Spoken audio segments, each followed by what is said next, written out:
Oriol Junqueras és un dels historiadors més mediàtics del nostre país. Col·labora habitualment a diferents mitjans de comunicació i també és director d'un diari digital, el Directe.cat. Dona algunes de les claus que podrien ajudar a acostar la història al públic general i analitza l'actual moment polític de Catalunya.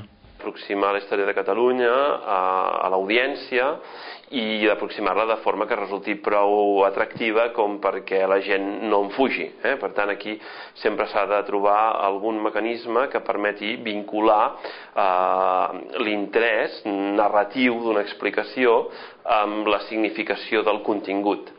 I aquesta és una combinació que no sempre és senzilla, però que quan s'aconsegueix acostuma a ser molt exitosa.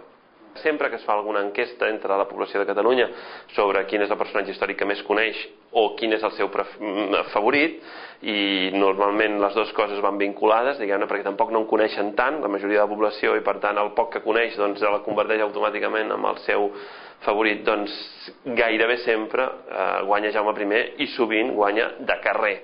L'ensenyament dels continguts en el conjunt del món occidental està en una certa crisi, potser ho ha estat sempre, però ara sembla força evident, i els continguts històrics en particular.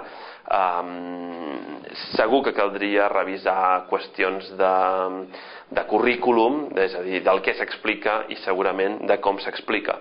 També és cert que en els països que segurament ens haurien de servir de referent, com per exemple el Regne Unit, tant Anglaterra com Escòcia, com els Estats Units, per exemple, per tant, en el món anglosaxó, els continguts històrics sovint s'aprenen de forma lúdica, fora de l'escola, passejant pel territori, passejant per les ciutats, en centres d'interpretació molt atractius pel públic. Atès que és difícil tenir laboratoris en l'àmbit econòmic, un dels pocs laboratoris disponibles és la història. Doncs, escolta, aquest tipus de situació s'ha donat alguna altra vegada? On s'ha donat?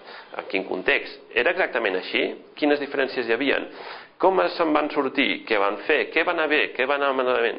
Doncs ser capaços de fer això, i em sembla que és extremadament útil, no només en l'àmbit del coneixement ni del gust de saber les coses, sinó també en l'àmbit pràctic. No oblidem que no hi ha mai cap recepta que sigui sempre eficient.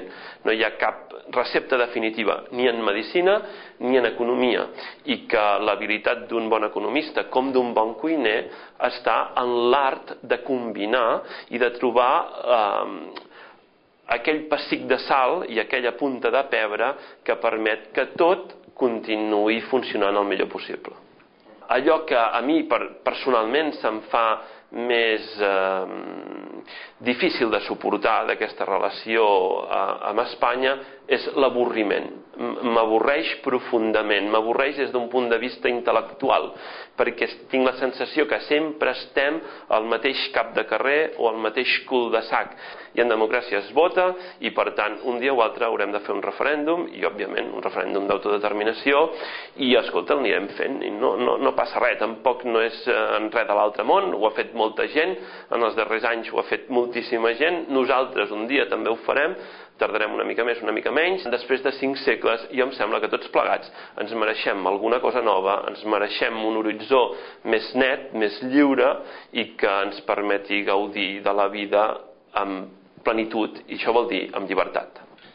El Directe.cat i d'altres diaris digitals o d'altres portals, com per exemple Racó Català, etc., o VilaWeb, juguen un paper molt important en l'àmbit comunicatiu català, i sobretot un paper que hauria de ser molt més important de cara al futur, i que això també dependrà de la capacitat que tinguem tots plegats d'actuar de forma més o menys coordinada, més o menys cooperativa. En qualsevol mercat nou acostuma a produir-se una explosió d'iniciatives, apareixen molts mitjans, moltes capçaleres de mitjans diferents, alternatives que es disputen al mercat.